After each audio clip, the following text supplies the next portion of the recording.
Next to her, shouts reach us behind a door unopened. Redness crawls across my brother's face. Mother pats their backs. Our cowboy leads us to the house on their left. An older woman throws up her arms and hugs us. We're so startled we stand like trees. She points to her chest. Mrs. Washington. She hugs our cowboy and kisses him. I thought only husbands and wives do that when alone. We find out Mrs. Washington is a widow and a retired teacher. She has no children but a dog named Lassie and a garden that takes up her backyard. She volunteers to tutor us all. My time with her will be right after school. I'm afraid to tell her how much help I'll need. New word a day. Mrs. Washington has her own rules. She makes me memorize one new word a day and practice it 10 times in conversation. For every new word that sticks to my brain, she gives me fruit in bite sizes, drowning in sweet white fluff. Cookies with drops of chocolate small as rain, flat and round, pan-fried cakes floating in syrup. My vocabulary grows. She makes me learn rules I've never noticed, like ah, and the, which act like little megaphones to tell the world whose English is still second-hand.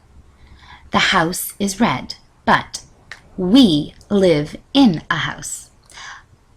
A, and the do not exist in the Vietnamese, and we do understand each other just fine. I pout, but Mrs. Washington says every language has annoyances and illogical rules, as well as sensible beauty. She has an answer for everything, just like Mother.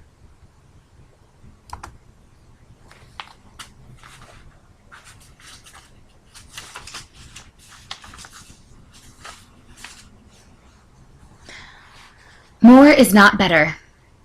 I now understand when they make fun of my name, yelling, ha ha ha, down the hall. When they ask if I eat dog meat, barking and chewing and falling down laughing. When they wonder if I've ever lived in the jungle with tigers growling and stalking on all fours.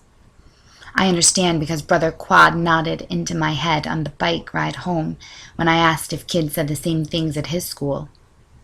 I understand and wish I could go back to not understanding. Hallelujah. Our cowboy says our neighbors would be more like neighbors if we agreed to something at the Del Rey Southern Baptist Church. I've seen the church name on a sign where the blaring yellow sun rays spell God. Our cowboy and his wife wait for us in the very first row. He's smiling. She's not. A plump man runs onto the stage shouting. Everyone except us greets him. Hallelujah! The more he shouts, the more everyone sings, Hallelujah! Later, a woman smelling of honeysuckle signals for all of us to follow. Mother and I are told to change into shapeless white gowns. We line up in a hallway, too bright and too bare, where my brothers await us frowning, all wearing the same shapeless white gowns. I giggle. Mother pinches me when then steps forward first. The plump man waits for her in a tiny pool. One hand holds her nose, another hand on her back, pushing her under. I start to jump into the pool, but Mother is standing again, coughing, hair matted to her face, eyes narrowing at me. Each of my brothers gets dipped. My turn comes, no matter how I laser-eye Mother to stop it. And yet it's not over. We must get dressed and line up on stage next to the plump man, our cowboy, and his smiling wife. Her lips curl up even more.